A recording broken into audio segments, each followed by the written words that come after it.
In this video, I'll show you how to create cinematic camera movements in Kling AI and make your AI videos look more professional. First, open Kling AI and start a new video generation. Before writing your prompt, decide what kind of camera movement fits the scene. For a cinematic look, avoid adding random camera movements. Instead, choose one movement that supports the action and mood of the scene. For example, you can use a slow push-in when you want to gradually focus on a character. This works especially well for emotional or dramatic moments. A smooth tracking shot is useful when your subject is walking, running, or moving through an environment. You can instruct the camera to follow the subject from the front, side, or behind. For establishing shots, use a slow pullback or wide camera movement to reveal the surrounding environment.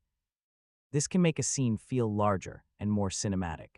You can also use a gentle pan to reveal something from one side of the frame to the other. A controlled tilt can be useful when you want to move the viewer's attention from the ground toward the sky or from a lower object toward a taller subject. When writing your prompt, describe the subject and camera movement together. For example, you could write, "A woman walks slowly through a quiet forest while the camera smoothly tracks backward," revealing the trees and morning mist. This gives Kling AI a clear idea of both the action and the camera direction. After generating the video, preview the result and check whether the camera movement looks smooth.